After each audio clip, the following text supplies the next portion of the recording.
है? 8 ग्रह हैं, 8 ग्रह हैं। सो क्वेश्चन सेकंड देखते हैं, सौर मंडल की खोज किसने की थी? क्या कॉपरनिकस ने की थी, आर्यभट्ट ने की थी, या लेटर ने की थी, या कैप्लर ने की थी? बताइए आंसर क्या है? तो आंसर ए इज करेक्ट है, कॉपरनिकस। सो बी की तरफ जाएंगे हम। क्वेश्चन 20, सौर मंडल का जन्मदाता किसे कहा जाता है? क्या पृथ्वी है, शुक्र है, शनि है, फिर सूर्य? बताइए इसका आंसर क्या है? तो आंसर सी की तरफ जाएंगे, शनि। सी इज करेक्ट है। नेक्स्ट क्वेश्चन, अंतरिक्ष में कुल कितने तारा मंडल हैं? क्या 97 हैं, 81 हैं, 95 हैं, या फिर 89 हैं? तो बताइए गाइस कितने हैं? तो आंसर डी की तरफ जाएंगे हम। 89 जो है ना अंतरिक्ष में कुल तारा मंडल हैं। क्वेश्चन को हम देखते हैं, भारत के कितने राज्यों की सीमा भूटान से लगती है? क्या 2 की, 3 की, 4 की, 5 की? तो बताइए कितने की लगती है? तो आंसर जो है वो सी इज करेक्ट है, 4 जो है ना 4 राज्यों की भूटान से सीमा लगती है। क्वेश्चन को बहुत ही हम फास्टली करेंगे और आप भी अपना आंसर जो है ना बहुत ही फास्टली देने की कोशिश करेंगे, क्योंकि ये आपका रिवीजन हो रहा है, टाइम आपके पास बिल्कुल नहीं बचा है जो कि हम डिटेल में आपको समझाएं। सो नेक्स्ट क्वेश्चन है, भारत में सबसे ज़्यादा रबर के उत्पादन किस राज्य में होता है? रबर का उत्पादन जो है ना वो किस राज्य में होता है? तो ये तो रट गया होगा, क्योंकि ये बहुत बार ही क्वेश्चन पूछा जा चुका है। तो आंसर सी इज करेक्ट है, कर्नाटक में सबसे ज़्यादा रबर का उत्पादन होता है। नेक्स्ट क्वेश्चन देखते हैं, गन्ना उत्पादन में भारत का विश्व में कौन सा स्थान है? तो बताइए कौन सा स्थान है? तो इसका आंसर जो है ना वो बी इज करेक्ट है, दूसरा ऑप्शन बिल्कुल दूसरे नंबर पर भारत जो है ना वो गन्ना के उत्पादन में आता है। क्वेश्चन नंबर 8 नंबर का देखते हैं, लबुल परियोजना किस नदी पर है? क्या सिंधु पर है, रावी पर है, झेलम पर है, या फिर ब्यास पर है? तो बताइए इसका आंसर क्या है? तो आंसर जो वो है वो सी इज करेक्ट है, झेलम नदी पर लेबुल परियोजना है। जो लेबुल परियोजना है वो झेलम नदी पर है। So answer C is correct है। नेक्स्ट क्वेश्चन हम लोग देखते हैं, क्वेश्चन है, हीराकुंड जल विद्युत परियोजना किस नदी पर स्थित है? क्या चंबल पर है, गंडक पर है, महानदी पर, या फिर सोनभद्र पर? तो बताइए इसका आंसर क्या है? इसका आंसर जो है वो सी इज करेक्ट है। ये भी आंसर मुझे उम्मीद है आप लोगों को रट गया होगा। हीराकुंड जो डैम है वो महानदी पर है। महानदी कहाँ से? उड़ीसा से निकलती, उड़ीसा से होकर अरब की खाड़ी में ड्रेन होती है। क्वेश्चन है 10 नंबर का, वायुमंडल में सबसे ज़्यादा कौन सी गैस मिलती है? क्या नाइट्रोजन, हाइड्रोजन, ऑक्सीजन, या फिर इनमें से कोई नहीं? तो बताइए सबसे ज़्यादा गैस कौन सी मिलती है? जो आंसर है वो ए बिल्कुल सही है। आंसर ए की तरफ जाएंगे, ए को सर्कल करते हुए हम आगे बढ़ेंगे। नाइट्रोजन सबसे ज़्यादा वायुमंडल में मिलती है। नेक्स्ट क्वेश्चन है, मेघ गर्जन वायुमंडल की किस परत में होती है? तो बताइए मेघ गर्जन किस में होती है? तो आंसर बी को हम सर्कल करेंगे, शोभमंडल। ये शोभमंडल नहीं, क्षोभमंडल होता है, क्षोभमंडल। सबसे ज़्यादा जो मेघ गर्जन है ना वो क्षोभ मंडल में होती है। तो आंसर बी को सर्कल करते हुए हम आगे बढ़ेंगे। नेक्स्ट क्वेश्चन हम लोग देखते हैं, विश्व में सर्वाधिक वर्षा वाला स्थान कौन सा है? तो ये भी मुझे उम्मीद है आप लोगों को रट गया होगा और आपने आंसर दे दिया होगा, मानेसरम। आंसर ए इज करेक्ट है। सो गाइज हम बहुत ही फास्ट कर रहे हैं बिकॉज आपके एग्जाम को बहुत टाइम नहीं बचा हुआ है। आप भी जल्दी जल्दी आंसर देने की कोशिश करें। विश्व का सबसे ऊंचा जलप्रपात कौन सा है? एंजिल है, नियाग्रा है, बोयामा है, या नियाग्रा है? तो बताइए आंसर कौन सा है? आंसर ए इज करेक्ट है। विश्व में जो सबसे ऊंचा जलप्रपात है वो एंजिला है, और भारत का कौन सा है? तो जोग जलप्रपात जो कि कर्नाटका में है। नेक्स्ट क्वेश्चन हम लोग देखते हैं, क्वेश्चन है 14 नंबर का, विश्व का सर्वाधिक लवणीय झील कौन सा है? तो विश्व में सबसे ज़्यादा लवणीय झील मतलब खारे पानी की झील कौन सी है जो कि बहुत ही लवणीय है? तो क्या वॉन झील है, सुपीरियर लेक है, बकाल है, अमृत सागर है? बताइए इसका आंसर कौन सा है? तो जो इसका आंसर है वो वॉन झील है। Answer A is correct here. So next question की तरफ बढ़ते हैं। क्वेश्चन है, भारत के किस राज्य में एक भी रेलवे स्टेशन नहीं है? तो वो है वो बताइए कौन सा राज्य है? तो वो है सिक्किम। सिक्किम में एक भी रेलवे स्टेशन नहीं है। आंसर बी को करेक्ट करते हुए हम आगे बढ़ते हैं।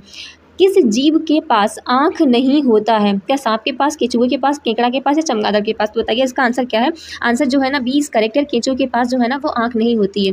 नेक्स्ट क्वेश्चन मूव करते हैं। Question on this screen, Ashok चक्र में कितनी तीलियाँ होती हैं? तो बताइए क्या 20, 22, या 24, या फिर 32? आंसर सी को सर्कल करते हुए हम आगे बढ़ेंगे। 24। आंसर सी इज करेक्ट है। जो अशोक चक्र में 24 तीलियाँ होती हैं। क्वेश्चन है 18 नंबर का, ऐसा कौन सा जीव है जो भारत का राष्ट्रीय पक्षी है? क्या गिद्ध है, या आम पक्षी? यहाँ पे पूछा गया है तो गलत है। वाघ है, या फिर मोर है, या फिर बाघ है? बताइए कौन सा आंसर है? तो आंसर जो है ना वो मुझे उम्मीद है आप लोगों को दे दिया होगा, डी इज करेक्ट है। मोर जो है ना वो राष्ट्रीय पक्षी है। नेक्स्ट क्वेश्चन है, हवाई जहाज के टायर में कौन सी गैस भरी जाती है? क्या हीलियम, हाइड्रोजन, नाइट्रोजन, ऑक्सीजन? बताइए कौन सी गैस भरी जाती है? तो इसका जो आंसर है वो ई इज करेक्ट है, हीलियम। जो हवाई जहाज होते हैं उनके टायर में हीलियम गैस को भरा जाता है। नेक्स्ट क्वेश्चन है, क्वेश्चन, चांद पर जाने वाला पहला जानवर कौन सा है? तो वो है आंसर बी, कुत्ता। सबसे पहले चांद पर कुत्ता गया था। आंसर बी इज करेक्ट है। नेक्स्ट क्वेश्चन है, भारत में चाय का सबसे बड़ा उत्पादक राज्य कौन सा है? तो वो आपको रट गया होगा आगे। आंसर जो है ना तो सी इज करेक्ट है। और कॉफी सबसे ज़्यादा किस राज्य में उत्पादन होती है? तो वो होती है कर्नाटका में। सो नेक्स्ट क्वेश्चन लोग देखते हैं, भारत में सबसे ज़्यादा कौन सा फल खाया जाता है? क्या केला, सेब, आम, पपीता? फिर तो इसका जो आंसर है वो ए है, सबसे ज़्यादा केला खाया जाता है। तो ए इसका बिल्कुल सही है। नेक्स्ट क्वेश्चन है, सच या फिर झूठ का पता लगाने वाली मशीन का नाम क्या होता है? उसको पॉलीग्राफ टेस्ट कहते हैं। तो आंसर ए बिल्कुल सही है। ए को सर्कल करते हुए हम आगे बढ़ेंगे। आंसर क्वेश्चन है 24 नंबर का, ऐसा कौन सा जानवर है जो जन्म लेते ही माँ को खो देता है? तो वो है बिच्छू। आपने देखा होगा, जो बिच्छू मरा, जब भी आप बिच्छू मरा हुआ देखेंगे तो बिल्कुल खोखला सा होता है, एकदम मतलब खोखला सा सूखा सा दिखाई देता है, क्योंकि उसके जब बच्चे पेट में होते हैं तो बच्चे जो निकलते हैं तो वो जो बिच्छू है वो मर चुका होता है। तो आंसर सी इसका बिल्कुल सही है। सो नेक्स्ट क्वेश्चन को हम लोग देखते हैं, किस फल को अमृत फल के नाम से जाना जाता है? तो बताइए कौन सा ये फल है? तो आंसर डी को हम करेक्ट करेंगे, अमरूद को अमृत फल के नाम से जाना जाता है। सो नेक्स्ट क्वेश्चन हम लोग देखेंगे। देखिए आप भी बहुत ही जल्दी आंसर देने की कोशिश करें और अपना स्कोर हमें ज़रूर बताएं, ठीक है, क्योंकि ये रिवीजन का टाइम है और बहुत ज़्यादा पढ़ने का टाइम नहीं है। अगर ज़्यादा पढ़ने लग जाएंगे तो आप कंफ्यूज हो जाएंगे। सो क्वेश्चन को देखते हैं, ऐसा कौन सा जानवर है जो अंधेरे में भी मतलब अंधेरे में भी देख सकता है? ऐसा कौन सा जानवर है? क्या कुत्ता? बिल्कुल नहीं। हिरन, चीता या फिर बिल्ली? तो बताइए इसका आंसर क्या है? तो आंसर सी इज करेक्ट है। चीता जो है। इस मंदिर को ब्लैक पगोड़ा के नाम से जाना जाता है। तो मंदिर है कोणार्क सूर्य मंदिर, जो कि कहाँ पर है? ओडिशा में स्थित है। आंसर ए को सर्कल करते हुए हम आगे बढ़ेंगे। इतिहास का जनक किसे कहा जाता है? तो इसका जो आंसर है वो ए इज करेक्ट है। हेरोडोटस, जो हेरोडोटस है ना, इनको इतिहास का जनक कहा जाता है। ए को सर्कल करते हुए हम आगे बढ़ेंगे। ऋग्वेद के सबसे प्रमुख देवता कौन है? तो जो इसका आंसर है वो इंद्रदेव, ए इज करेक्ट है। इसका जो आंसर है वो ए है। इंद्रदेव जो है ना वो ऋग्वेद के सबसे प्रमुख देवता कहे जाते हैं। सो नेक्स्ट क्वेश्चन हम लोग देखते हैं। क्वेश्चन है, सिंधु घाटी सभ्यता के लिपि कौन सी है? तो बताइए सिंधु घाटी सभ्यता की लिपि कौन सी है? क्या ब्राह्मी है, अज्ञात है, गुप्त है, फिर कुटीर है? तो जो इसका जो आंसर है वो बी इज करेक्ट है, क्योंकि सिंधु घाटी सभ्यता की जो लिपि है वो भी पढ़ी नहीं गई है, अज्ञात है, उसको बोस्त्रोफिदोन कहते हैं। और ये जो है ना वो राइट से लेफ्ट की ओर लिखी जाती है, सिंधु घाटी सभ्यता की जो लिपि है। सो नेक्स्ट क्वेश्चन है, जहांगीर किसका पुत्र था? तो क्या बीरबल का? जी बिल्कुल नहीं। आंसर बी इज करेक्ट है, अकबर का। जहांगीर जो है ना वो अकबर का पुत्र था। बी इज करेक्ट है। नेक्स्ट क्वेश्चन हम लोग देखते हैं। क्वेश्चन है, जैन धर्म के अनुसार जिन शब्दों का क्या अर्थ होता है? जैन धर्म के अनुसार जिन शब्द का क्या अर्थ होता है? तो क्या विजेता, उपविजेता, महापुरुष या फिर योद्धा? तो इसका जो अर्थ आंसर है ए इज करेक्ट है। जिन का अर्थ होता है विजेता। सो 40th का जो आंसर है ना वो ए है, इस करेक्ट है। नेक्स्ट क्वेश्चन 41 नंबर का है, त्रिपिटक किस धर्म के पवित्र पुस्तक है? तो बताइए क्या हिंदू या फिर बौद्ध? बिल्कुल बी इज करेक्ट है। त्रिपिटक जो है ना वो बुद्ध धर्म की एक पवित्र पुस्तक का नाम है। बी इज करेक्ट है। बौद्ध धर्म के लिए त्रिपिटक को जाना जाता है। नेक्स्ट क्वेश्चन है, सबसे महत्वपूर्ण जनपद कौन सा था? तो ये किसको नहीं पता है, मगध सबसे महत्वपूर्ण जनपद था। आंसर डी को सर्कल करते हुए हम आगे बढ़ेंगे। नेक्स्ट क्वेश्चन, अर्थशास्त्र के लेखक कौन है? क्या समुद्रगुप्त है, चंद्रगुप्त द्वितीय है, चंद्रगुप्त प्रथम या फिर बाबर है? तो अर्थशास्त्र जो है ना वो कौटिल्य ने लिखा था और चंद्रगुप्त द्वितीय, इसमें आंसर बी को दिया गया है। फिलहाल इसको स्किप कर देते हैं। नेक्स्ट क्वेश्चन देखते हैं, पृथ्वीराज चौहान के पिता कौन थे? तो बताइए क्या सोलंकी चौहान थे, मसूदी चौहान थे, हुमायूं थे या सोमेश्वर चौहान थे? तो इस आंसर डी को हम सर्कल करेंगे। सोमेश्वर चौहान जो है ना वो पृथ्वीराज चौहान जी के पिताजी थे। तो डी इज करेक्ट है। नेक्स्ट क्वेश्चन हम लोग देखते हैं। क्वेश्चन है, भारत के किस क्षेत्र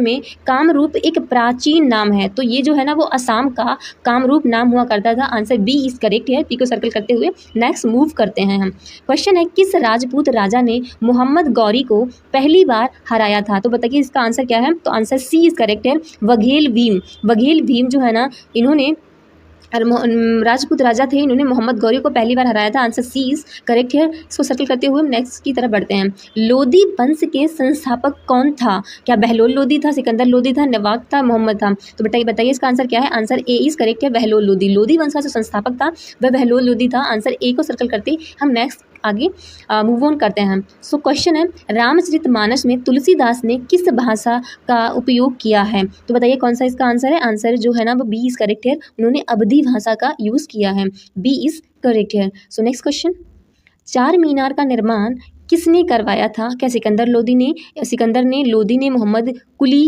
कुतुब शाह ने या फिर बहलोल लोदी ने? तो जो इसका आंसर है वो सी इज करेक्ट है। मोहम्मद कुली कुतुब शाह ने चार मीनार का निर्माण करवाया था। आंसर सी इज करेक्ट है। सो next question on this screen for you. So if you know answer of this question give me on comments.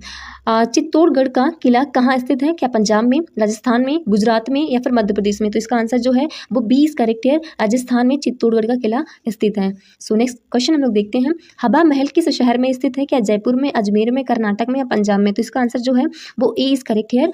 Jaipur Rajasthan में हवा महल स्थित है। नेक्स्ट क्वेश्चन, किस किले को गोल्डन फोर्ट के नाम से भी जाना जाता है? क्या लाल किला, जैसलमेर का किला, चित्तौड़गढ़ का किला या फिर सुंदर किला? बताइए इसका आंसर क्या है। तो इसका जो आंसर है बी इज करेक्ट है। जैसलमेर के जो किला है ना उसको गोल्डन फोर्ट के नाम से जाना जाता है। रेड फोर्ट तो आप लोगों को पता है कि जो दिल्ली में है। सो चित्तौड़गढ़ ये राजस्थान में है। सो नेक्स्ट क्वेश्चन जो है ना देखते हैं।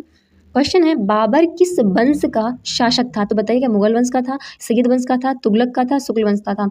तो आंसर ए बिल्कुल सही है, मुगल वंश का था। बाबर जो है ना वो मुगल वंश का शासक था। बाबर के बाद इसका जो पुत्र था वो हुमायूं था, उसके बाद में अकबर था। और बाबर जो है ना 1526 में भारत में शासन किया पानीपत का वॉर के साथ में। सो नेक्स्ट क्वेश्चन हम लोग देखते हैं। क्वेश्चन है खालसा पंथ की स्थापना किसने की थी? तो बताइए इसका आंसर क्या है। इसका आंसर जो है ना वो गुरु Govind Singh, D is correct here, D is correct है। गुरु गोविंद सिंह जी ने खालसा पंथ की स्थापना की थी। नेक्स्ट क्वेश्चन हम लोग देखते हैं। 55 नंबर का क्वेश्चन है हीमोग्लोबिन में कौन सा तत्व पाया जाता है? हीमोग्लोबिन जो हमारे ब्लड में होता है उसमें कौन सा एलिमेंट पाया जाता है? क्या सोडियम या फिर लोहा, शिक्षा?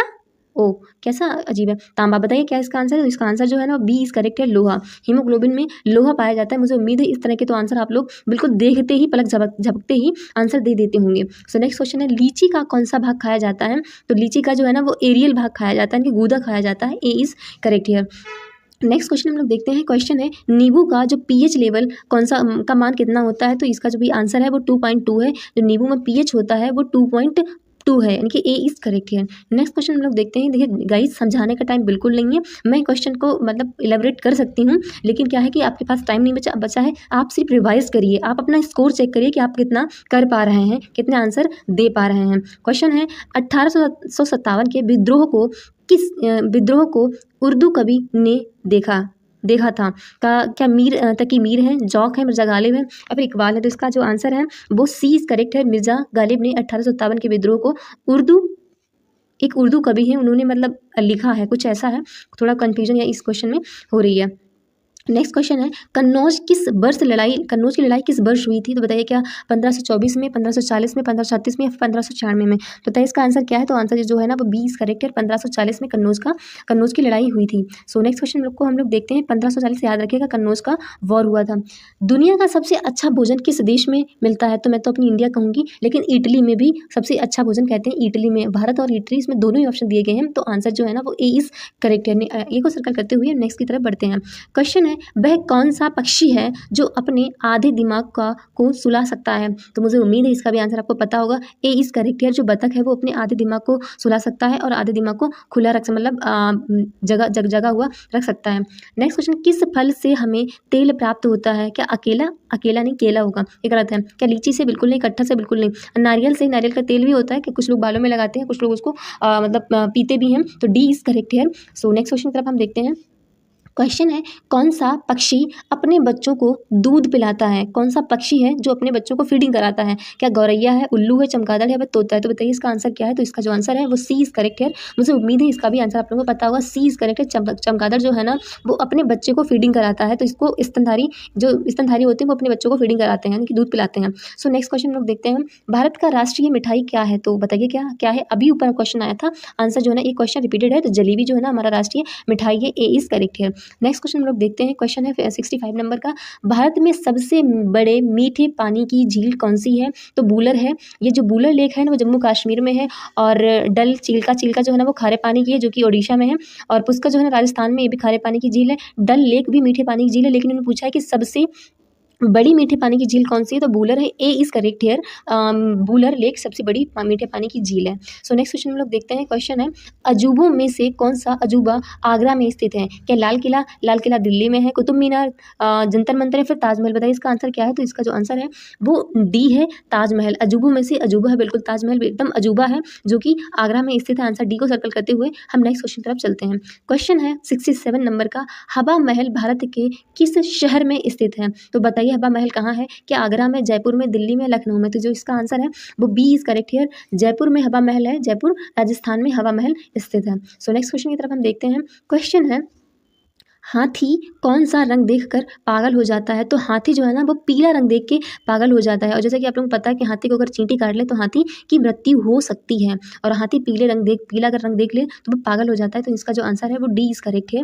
नेक्स्ट क्वेश्चन को देखते हैं। शरीर का कौन सा अंग मरने के बाद भी बढ़ता रहता है? देखिए कि हमारी आम जिंदगी में क्वेश्चन जो है ना फॉलो होने वाला है। तो ये जो है ना वो नाखून होते हैं। अगर हमारी जो बॉडी मर भी जाए ना तो उसके बाद भी नाखून जो है ना वो बढ़ते रहते हैं। आंसर ए इज करेक्ट है। सो नेक्स्ट क्वेश्चन की तरफ हम देखते हैं। क्वेश्चन है, मसालों की रानी किसे कहा जाता है? काली मिर्च को, इलायची को, हींग को या दालचीनी को? आंसर बी इज करेक्ट है। इलायची को मसालों की रानी कहा जाता है। नेक्स्ट क्वेश्चन, मनुष्य के शरीर में कितनी हड्डियां होती हैं? तो 206। ये तो आपको पता ही होगा। 206 मनुष्य के शरीर में हड्डियां होती हैं। अगर आपसे पूछा जाए खोपड़ी में कितनी हड्डियां होती हैं तो 22 हड्डियां खोपड़ी में होती हैं। देखिए दिमाग में कोई हड्डी नहीं होती, खोपड़ी में हड्डी होती नहीं, स्कल में हड्डी होती है जो कि 22 होती हैं। और पूरी ह्यूमन बॉडी में 206 हड्डी होती हैं। अगर पूछा जाए आपसे किसी बच्चे के शरीर में कितनी हड्डियां होती हैं तो 300 हड्डी होती हैं। और पूरे मनुष्य में के शरीर में कितनी हड्डी होती है तो 206। यानी कि जब मनुष्य बड़ा होता है बच्चे से तो उसमें हड्डियां कम हो जाती हैं, 206 ही रह जाती हैं। 206 इज करेक्ट है।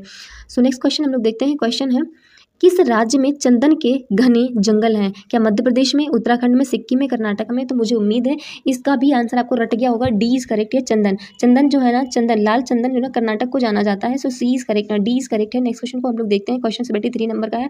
कौन सी मछली हवा में उड़ती है? तो क्या फ्लाइंग फिश है, सुरमई है, गरनाई है, फिर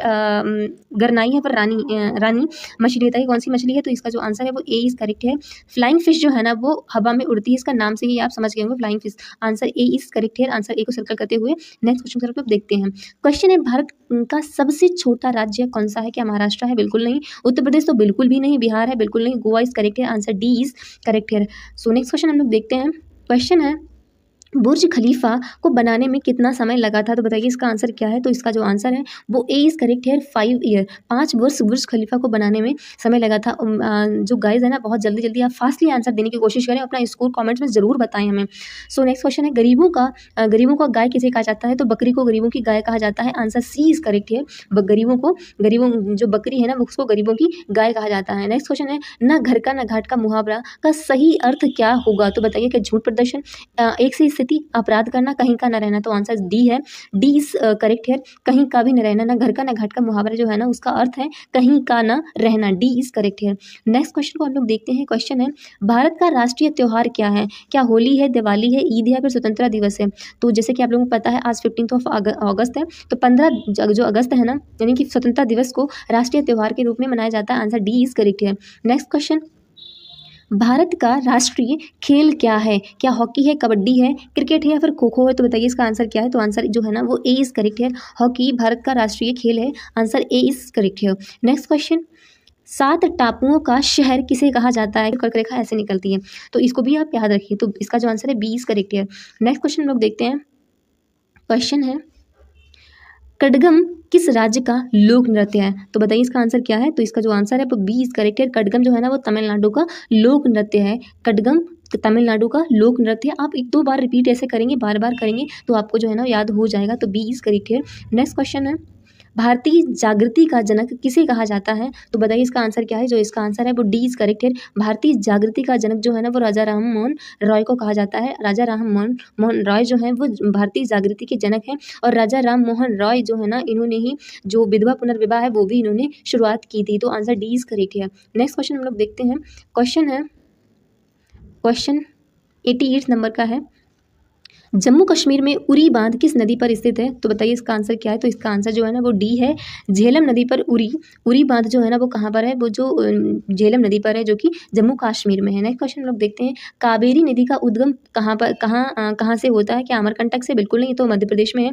महाबलेश्वर से ब्रह्मगिरी पहाड़ियों से या फिर त्र्यंबकम पहाड़ियों से? तो बताइए इसका आंसर क्या है? तो जो इसका आंसर है वो सी है। जो कावेरी नदी है उसका उद्गम ब्रह्मगिरी पहाड़ियों से होता है। और महाबलेश्वर से तो जो कृष्णा नदी है उसका मतलब उद्गम होता है। सो नेक्स्ट क्वेश्चन हम लोग देखते हैं। अमरकंटक से नर्मदा नदी का उद्गम होता है। नेक्स्ट क्वेश्चन हम लोग देखते हैं। क्वेश्चन है, निम्नलिखित में से कौन सा स्थान जैन धर्म से संबंधित है? श्रवण बेलगोला? तो ये हाँ बिल्कुल है। तो इसका जो आंसर है जैन धर्म से संबंधित है तो ये है Ratnagiri. Answer D is correct here. D is correct here. So next question हम लोग देखते हैं। किस नदी को दक्षिण भारत की गंगा भी कहा जाता है? तो बताइए क्या कावेरी है, गोदावरी है, कृष्णा है, तुंगभद्रा है? तो इसका आंसर मुझे उम्मीद है आप लोगों ने दे दिया होगा, गोदावरी इज करेक्ट है, दक्षिण की गंगा कहा जाता है। सो नेक्स्ट क्वेश्चन है, भारत के पहले राष्ट्रपति कौन थे? क्या अब्दुल कलाम थे, डॉक्टर राजेंद्र प्रसाद थे, सर्वपल्ली राधाकृष्णन थे? तो आंसर बी इज करेक्ट है, आप लोगों ने आंसर दे ही दिया होगा, आंसर बी इज करेक्ट है। नेक्स्ट क्वेश्चन, वायुमंडलीय दाब मापने वाला पैमाना क्या कहलाता है? तो बताइए इसका आंसर क्या है? तो इसको बैरोमीटर कहते हैं, आंसर ए इज करेक्ट है। वायु को ईयर इंग्लिश में कहते हैं, और तो ईयर से फोर वेरो, एयर वेर एर वर, ऐसे आप याद कर सकते हैं, ईयर यानी वेर। बैरोमीटर जो है ना वायु दाब मापने का एक यंत्र होता है, तो ए इज करेक्ट है, ये याद करने की ट्रिक होती है। सो नेक्स्ट क्वेश्चन देखते हैं, क्वेश्चन है गुरुत्वाकर्षण की खोज किसने की थी? क्या न्यूटन ने, या डॉल्फिन ने, या फिर लॉर्ड कर्नाल ने, या फिर लॉर्ड क्रांच ने? तो जो इसका आंसर है वो मुझे उम्मीद है आप लोगों ने दे दिया होगा, ये इज करेक्ट है, न्यूटन ने गुरुत्वाकर्षण की खोज की है। देखिए क्वेश्चन जो है ना वो इसी तरह के आपके एग्जाम में आएंगे। सो गाइस अपना जो है ना अपना बेस्ट देने की कोशिश करें, और क्वेश्चन बहुत ज़्यादा टफ लेवल के नहीं है, तो मुझे उम्मीद है आप लोग अच्छे से जो है ना इसके आंसर दे पा रहे होंगे। सो नेक्स्ट क्वेश्चन हम देखते हैं, क्वेश्चन है मसाले का बगीचा किस राज्य को कहा जाता है? क्या तमिलनाडु को, केरला को, गुजरात को, कर्नाटक को? तो बताइए इसका आंसर क्या है? तो जिसका आंसर जो है ना वो बी इज करेक्ट है, केरला को मसाले का बगीचा कहा जाता है, बी इज करेक्ट है, Kerala is correct. So next question बताइए इसका आंसर क्या है? तो बिहार बंगाल से अलग कब हुआ था? क्या 1910 में, 1912 में, 1950 में, फिर 1980 में? तो इसका जो आंसर बताइए आपने क्या दिया है, क्या बी दिया है? तो अगर आपने बी दिया है तो बिल्कुल आपने सही दिया है, 1912 में बिहार बंगाल से अलग हुआ है। तो इसका भी आंसर बताइए क्या है? हीराकुंड जल विद्युत परियोजना किस नदी पर स्थित है? तो इसका आंसर आपने क्या दिया है, बताइए क्या इसका आंसर है? तो जो इसका आंसर आप जो भी आपने दिया, अगर सी दिया है तो बिल्कुल आप सही डायरेक्शन में चल रहे हैं। हीराकुंड जो डैम है वो महानदी पर है, जो कि ये क्वेश्चन है ना वनडे एग्जाम में कई बार रिपीट हुआ है, तो आप भी स्टार्ट कर लीजिए, ये क्वेश्चन बहुत ही इंपॉर्टेंट है और आपने आंसर सही दिया है, तो इसके मतलब आपकी तैयारी बहुत अच्छी चल रही है। नेक्स्ट क्वेश्चन है, बताइए इसका आंसर क्या है? अमीबा में कुल कितने कोशिका होते हैं? एक होते हैं, दो होते हैं, तीन होते हैं, चार होते हैं? तो इसका जो आंसर है वो ए इज करेक्ट। आपने आंसर अगर ए दिया है तो आप बिल्कुल सही आंसर दे रहे हैं। सो नेक्स्ट क्वेश्चन है, फिरोज शाह कोटला क्रिकेट स्टेडियम कहाँ पर स्थित है? तो बताइए फिरोज शाह कोटला क्रिकेट स्टेडियम कहाँ पर स्थित है? तो अगर आपने आंसर जो है ना वो डी दिया है, डी फॉर दिल्ली दिया है, तो बिल्कुल आपने सही आंसर दिया है। अपनी खुद की पीठ थपथपाइए और आप बिल्कुल सही आंसर दे रहे हैं, answer D is correct here. So next question है, नागालैंड की जो भाषा है, मुख्य भाषा वो क्या है? आंसर ए इज करेक्ट है, नागा जो है ना वो नागालैंड की मुख्य भाषा है। अच्छा, खासी बीसो जो है ना ये जनजातियां हैं, खासी हो गया, गारो, खासी, जयंतिया, ये जनजातियां हैं जो कि मेघालय और असम और इधर नागालैंड साइड में रहती हैं, पूर्वी भारत में रहती हैं। सो इसका जो आंसर है वो ए इज करेक्ट है। नेक्स्ट क्वेश्चन, बराबर की गुफाएं। तो क्वेश्चन को देखते हुए मुझे उम्मीद है आपने आंसर दे दिया होगा, जो बराबर की गुफाएं हैं बिहार में है, डी इज करेक्ट है। सो नेक्स्ट क्वेश्चन को हम लोग देखते हैं, क्वेश्चन जो है वो है आयरन शब्द का संबंध किस खेल से है? आयरन, तो क्या टेनिस से है, फुटबॉल से है, गोल्फ से, हॉकी से? बताइए इसका आंसर क्या है? तो इसका जो आंसर है वो सी इज करेक्ट है, गोल्फ। आयरन का जो संबंध है वो सी यानी गोल्फ से संबंध है, सी इज करेक्ट है। नेक्स्ट क्वेश्चन हम देखते हैं, सोमेश्वर की पहाड़ियाँ किस राज्य में स्थित है? तो बताइए इसका आंसर क्या है? क्या आसाम में, ओडिशा में, पश्चिम बंगाल में, फिर बिहार में है? तो इसका जो आंसर है वो डी इज करेक्ट है। जो सोमेश्वर की पहाड़ियाँ हैं वो बिहार में है, और जो बराबर की पहाड़ियाँ हैं वो भी बिहार में है, आंसर डी इज करेक्ट है। नेक्स्ट क्वेश्चन हम लोग देखते हैं, क्वेश्चन है जैविक मरुस्थल किस नदी को कहा जाता है? तो बताइए क्या कोशी को, या फिर दामोदर नदी को, नर्मदा नदी को, या फिर लूनी नदी को? तो आंसर अगर आपने बी को किया है तो आपने बिल्कुल सही दिया है, दामोदर नदी को जैविक मरुस्थल कहा जाता है। सो नेक्स्ट क्वेश्चन देखते हैं, सालाभाई की संधि किसके बीच में हुई थी? तो बताइए इसका आंसर क्या है? इसका जो आंसर है वो है डी। हम डी की तरफ जाएंगे। जो सालाभाई की संधि है वो महादजी सिंधिया और अंग्रेजों के बीच हुई थी। इसको आप याद कर लीजिएगा, इस तरह के जो क्वेश्चन है जरूर बनते हैं, और क्वेश्चन मतलब बच्चा जो है ना वो आंसर को लेंदी दे के छोड़ देता है। आप एक बार सही से पढ़ेंगे तो जरूर आपको याद आ जाएगा। जो सालाभाई की संधि है ना वो महादजी सिंधिया और अंग्रेजों के बीच हुई थी, डी इज करेक्ट है। सो नेक्स्ट क्वेश्चन को हम लोग देखते हैं, क्वेश्चन है बताइए इसका आंसर क्या है? तो आपने पंचवर्षीय योजना देखते हुए आंसर दे दिया होगा, मुझे उम्मीद है। पंचवर्षीय योजना का विचार किस देश से लिया गया है? तो क्या चीन से, अमेरिका से, रूस से, या फिर ब्रिटेन से? तो इसका जो आंसर है वो सी इज करेक्ट है, रूस से लिया गया। पंचवर्षीय योजना की सबसे पहले शुरुआत जो है ना वो रूस में ही हुई थी, और इसी से विचार जो है ना वो निकल के दूसरे देशों में पहुंचा था, तो सी इज करेक्ट है। नेक्स्ट क्वेश्चन की हम बात करते हैं, शिप किला धारा किस राज्य में स्थित है? तो बताइए इसका आंसर क्या है? तो इसका जो आंसर है मुझे उम्मीद है आप लोगों ने दे दिया होगा, आंसर ए इज करेक्ट है, हिमाचल प्रदेश में है। और आप बहुत ही फास्टली आंसर दे रहे होंगे, आप अपने स्कोर भी देख रहे होंगे, और अगर आप अच्छा स्कोर कर पा रहे हैं तो खुद की पीठ थपथपाइए और खुद को थैंक यू बोलिए कि आप जो है ना तैयारी अच्छे से कर पा रहे हैं। सो नेक्स्ट क्वेश्चन है, किस देश का झंडा दोहरे त्रिभुज के रूप में है। तो बताइए इसका आंसर क्या है। तो जो इसका आंसर है वो सी इज करेक्ट है। नेपाल जो है ना वो इसका आंसर बिल्कुल सही है। सो नेक्स्ट क्वेश्चन लोग देखते हैं। क्वेश्चन है नीला सेब कहाँ पाया जाता है। तो बताइए कहाँ पाया जाता है। तो जो इसका आंसर है वो बी इज करेक्ट है। चाइना में नीला सेब यानी कि जो ब्लू कलर का एप्पल है वो चाइना में पाया जाता है। हमारे इंडिया में तो पाया जाता नहीं है, जापान पाकिस्तान में भी नहीं, और चीन में नीला सेब पाया जाता है। तो बी इज करेक्ट है। सो नेक्स्ट क्वेश्चन लोग देखते हैं। क्वेश्चन है गेटवे ऑफ इंडिया की स्थापना कब हुई थी। गेटवे ऑफ इंडिया की स्थापना कब हुई थी। तो बताइए इसका आंसर क्या है। तो इसका आंसर जो है वो बी इज करेक्ट है 1911 में। और 1911 में ही मैं आपको बता दूं जो हमारी दिल्ली को कैपिटल यानी कि राजधानी बनाया गया था, जो कि उससे पहले कोलकाता में हुआ करती थी। तो आंसर बी को हम करेक्ट करते हुए आगे बढ़ेंगे। सो नेक्स्ट क्वेश्चन है जैन धर्म के संस्थापक कौन थे। तो बताइए इसका आंसर क्या है। तो आंसर जो है ना वो बी इज करेक्ट है। ऋषभदेव। ऋषभदेव जो है ना वो जैन धर्म के संस्थापक थे और इनको आदिनाथ नाम के नाम से भी जाना जाता था।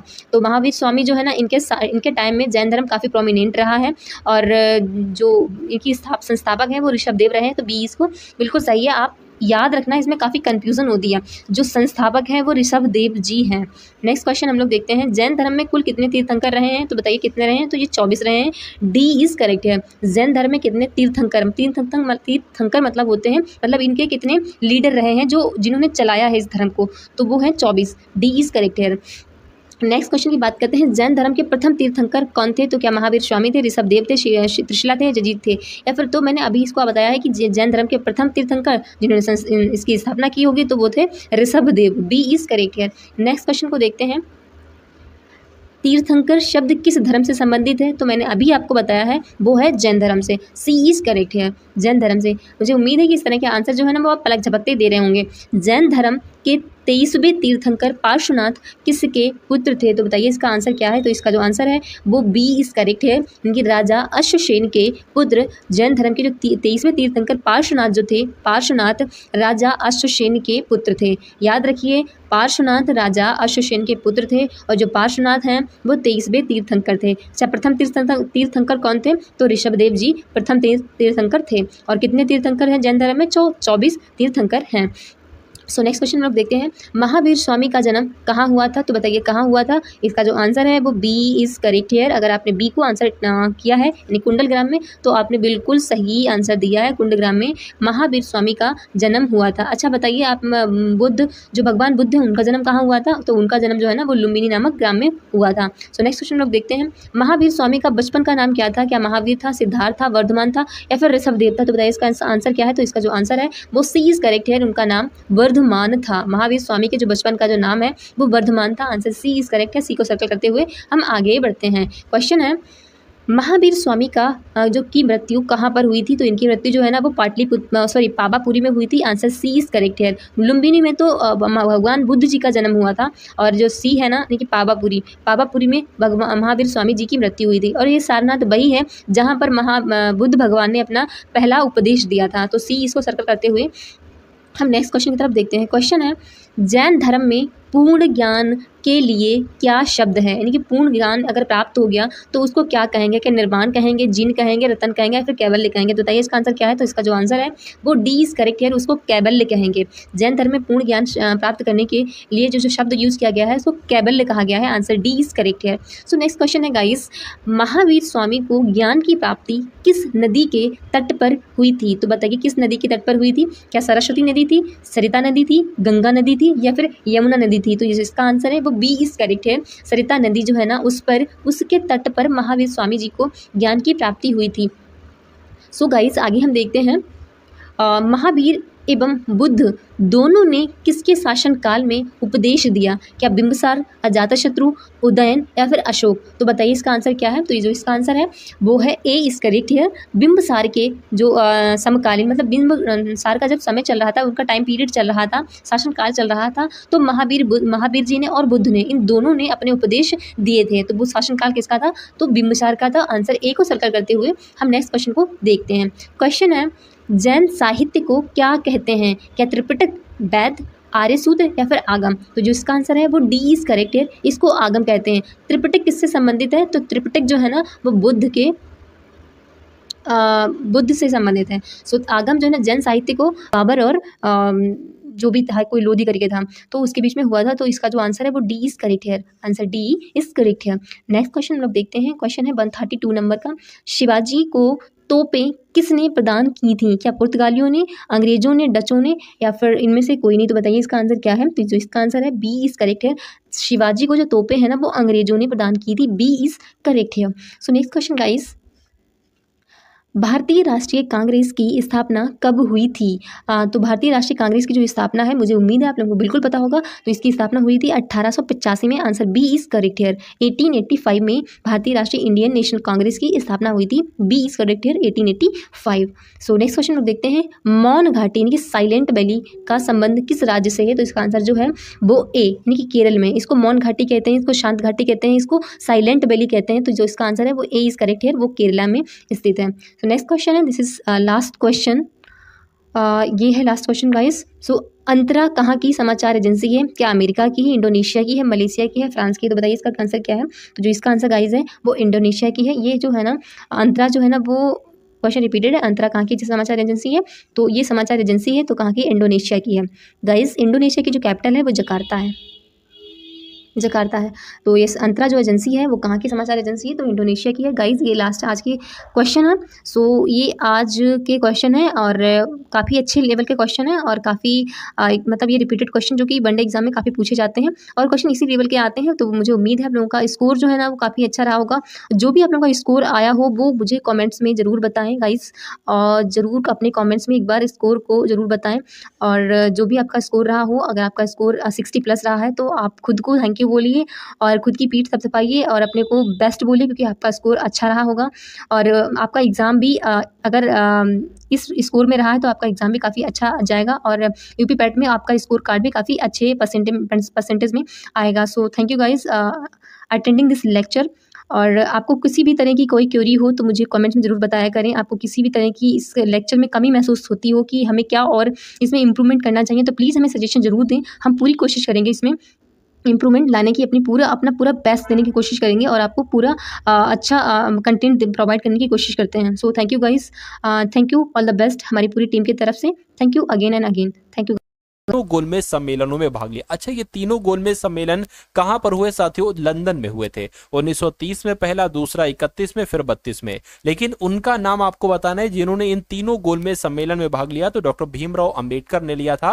आंसर आपको ऑप्शन नंबर डी होगा। उसके बाद देखिए, कह रहे कि साइमन कमीशन का विरोध करते हुए पुलिस हमले के कारण किस राष्ट्रवादी नेता की मृत्यु हुई थी? तो किसकी मृत्यु हुई थी साथियों? लाला लाजपत राय की मृत्यु हुई थी। साइमन कमीशन को साथियों व्हाइटमैन कमीशन भी कहा जाता है। यह भारत में कब आया साथियों? 1928 में यह भारत आया। अगला देखिए, उस भारतीय प्रधानमंत्री का नाम बताइए जिन्होंने संसद में यह घोषणा की थी कि वह मंडल आयोग की सिफारिशों को लागू करेंगे। इस घोषणा से भारत में देशव्यापी विरोध शुरू हो गया था। यह सवाल आपके एग्जाम में छपेगा साथियों, आप लोग याद रखेंगे। तो वीपी सिंह उन प्रधानमंत्री का नाम था, है ना। अगला देखिए, कह रहे कि किसने कभी भी भारत के उप प्रधानमंत्री के रूप में कार्यभार नहीं संभाला? कौन भारत के उप प्रधानमंत्री नहीं रहे? देखिए, मोरारजी देसाई रहे, देवीलाल रहे, लाल कृष्ण आडवाणी भी रहे, लेकिन वीपी सिंह साथियों नहीं रहे। क्यों? क्योंकि ये तो प्रधानमंत्री रहे, उप प्रधानमंत्री साथियों ये कभी नहीं रहे। कह रहे कि कौन कैबिनेट स्तर का होता है साथियों? बताइए मुझे, यानी कि किसकी बात चल रही है साथियों? फटाफट बताइए। देखिए,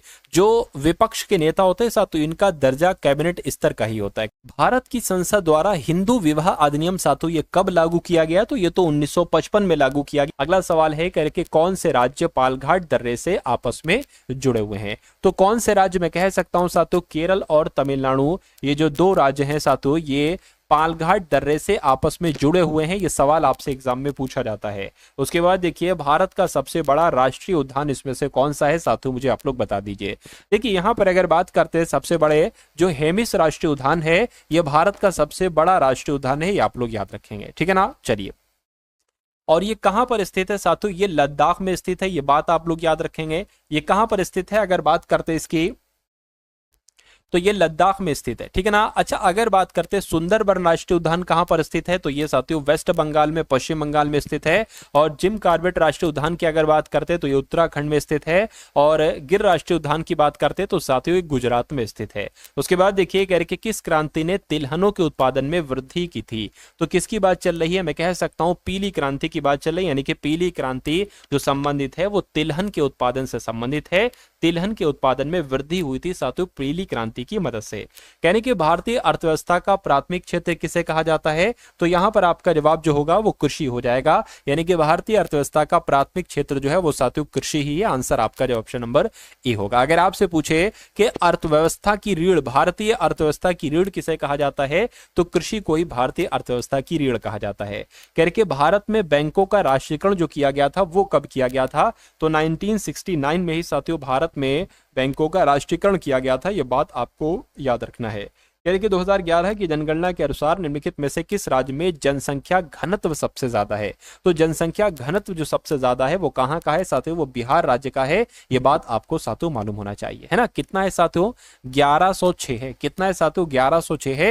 ये बात भी आपको मालूम होना चाहिए, 1106 व्यक्ति प्रति वर्ग किलोमीटर, है ना। चलिए उसके बाद अगर बात करते हैं नेक्स्ट नंबर के सवाल की, कह के ध्वनि तरंग की कौन सी विशेषता इसके तारत्व को तय करती है, तो यहां पर जो आवर्ती होगा साथियों वो आपका जवाब हो जाएगा, है ना। अगला सवाल देखिए, निम्नलिखित में से कौन सा पदार्थ एक ध्वनिक पदार्थ है, तो किसकी बात चल रही है, क्या आपका जवाब हो सकता है, मैं कहूंगा लोहा जो होगा, लोहा एक ऐसा पदार्थ है जो एक ध्वनिक पदार्थ है। इसलिए राइट आंसर जिनका ऑप्शन नंबर डी के साथ है तो बिल्कुल सही हो जाएगा भाई, बहुत बढ़िया, वेरी गुड क्लास। उसके बाद देखिए अगला सवाल कह रहे कि कौन सा पदार्थ ना चिपकने वाले बर्तन की सतह पर लेपित किया जाता है, तो किसकी बात चल रही है साथियों, टेफ्लॉन की बात चल रही है। या आपके एग्जाम में अगर सवाल आ जाए तो टेफ्लॉन साथियों आप लगा देंगे। उसके बाद देखिए कह रहे कि किस विकल्प का निर्माण काठ की लुगदी या वुड पल्प से किया जाता है, तो किसकी बात चल रही है साथियों, यहाँ पर रेयॉन की बात चल रही है। रेयॉन का निर्माण काठ की लुगदी यानी कि वुड पल्प से किया जाता है। अगला देखिए कौन सी धातु सबसे अधिक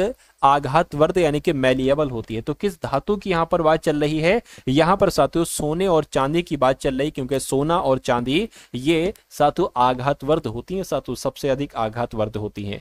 उसके बाद देखिए अगला सवाल है साथियों, अब कुछ क्वेश्चंस यहाँ पर करंट अफेयर के आप लोग देख लीजिए, क्योंकि आपके एग्जाम में तकरीबन 14 से 15 क्वेश्चन आ रहे हैं साथियों करंट अफेयर के, और आपको एक खास पीडीएफ भी दी जा रही है साथियों जिसमें तकरीबन 1000 करंट अफेयर के एमसीक्यू टाइप के क्वेश्चंस हैं।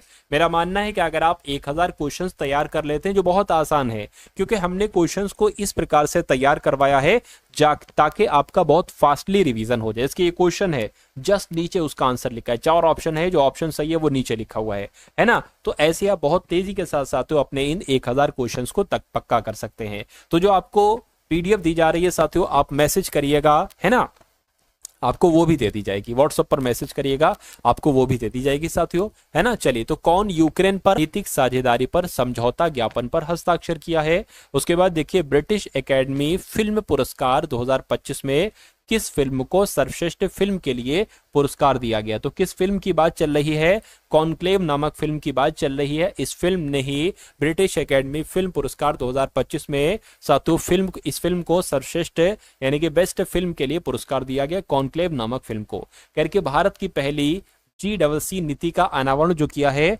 वो कहां पर किया गया है, आपसे पूछा जा रहा है, तो मैं कहूंगा मध्य प्रदेश में किया गया है। आंसर आपका जाएगा बी के साथ। उसके बाद देखिए भारत ने क्या साथियों, भारत ने को अनार की पहली समुद्री खेप भेजी है, यानी कि यहां पर होना ही चाहिए भारत ने किस देश को अनार की पहली खेप समुद्री खेप भेजी है, तो मैं कहूंगा ऑस्ट्रेलिया को भेजी है। भारत ने ऑस्ट्रेलिया देश को अनार की पहली समुद्री खेप भेजी है, यह बात आपको याद रखना है, आपके एग्जाम में आएगा। देखिए सवाल की बौछार होगी साथियों, यहां से आप जब अपनी शिफ्ट में बैठिएगा तो सवालों की बौछार यहां से होगी, इसलिए अगर आप समझदार हैं तो इन सवालों को अपनी परीक्षा से पहले साथियों तैयार कर लीजिएगा, यही आपके लिए एक अच्छी बात होगी और यही आपके लिए अच्छी सीख भी होगी, ठीक है ना। चलिए, तो अब बात करते हैं साथियों नेक्स्ट नंबर के सवाल की। यहां पर कह रहे हैं कि भारत सरकार द्वारा लॉन्च की गई AI फॉर एंटरप्रेन्योरशिप पहल के तहत कितने लाख युवाओं को प्रशिक्षित करने का लक्ष्य रखा गया है, मैं कहूंगा 1 लाख लोगों को प्रशिक्षित करने का लक्ष्य रखा गया है। इंपॉर्टेंट क्वेश्चन है, ये संख्या आपसे पूछी जा सकती है। कह रहे हैं कि mutual credit card mutual credit guarantee योजना ये किसके द्वारा शुरू की गई है साथियों बताइए? तो ये निर्मला सीतारमण के द्वारा शुरू की गई है। उसके बाद देखिए 23वीं राष्ट्रीय पैरा एथलेटिक्स चैंपियनशिप ये कहां पर शुरू हुई है? तो ये साथियों चेन्नई में शुरू हुई है। राइट आंसर आपका जो जाएगा वो ऑप्शन नंबर सी हो जाएगा। उसके बाद देखिए अगला सवाल कह रहे किसने शहरी भूमि सर्वेक्षण के लिए नक्शा पायलट कार्यक्रम का शुभारंभ किया है? तो यहां पर अगर बात करते हैं साथियों कि आपका जवाब क्या होगा, शिवराज सिंह चौहान आपके सवाल का बिल्कुल सही जवाब होगा, क्योंकि शिवराज सिंह चौहान ने ही शहरी भूमि सर्वेक्षण के लिए नक्शा पायलट कार्यक्रम का शुभारंभ किया है। उसके बाद देखिए कह रहे कि आयुष्मान भारत वय वंदना योजना का शुभारंभ किया है। तो यहां पर अगर बात करते हैं साथियों पदुचेरी की, तो पदुचेरी आपका आंसर हो जाएगा, यानी कि पदुचेरी में ही आयुष्मान भारत वय वंदना योजना का शुभारंभ किया गया है। ये बात आपको याद रखना है।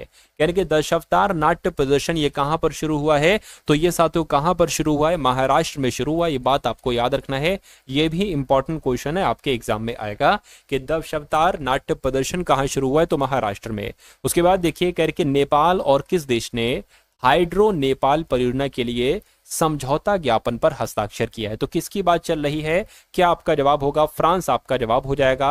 यानी कि नेपाल और फ्रांस देश ने हाइड्रो नेपाल परियोजना के लिए समझौता ज्ञापन पर हस्ताक्षर किया है। कह कि आईपीएल 2025 के सह प्रस्तोता के रूप में थम्स अप की जगह लेगा। तो क्या साथियों थम्स अप की जगह लेगा? ये बात आपको याद रखना है, कैंपा कोला जगह लेगा।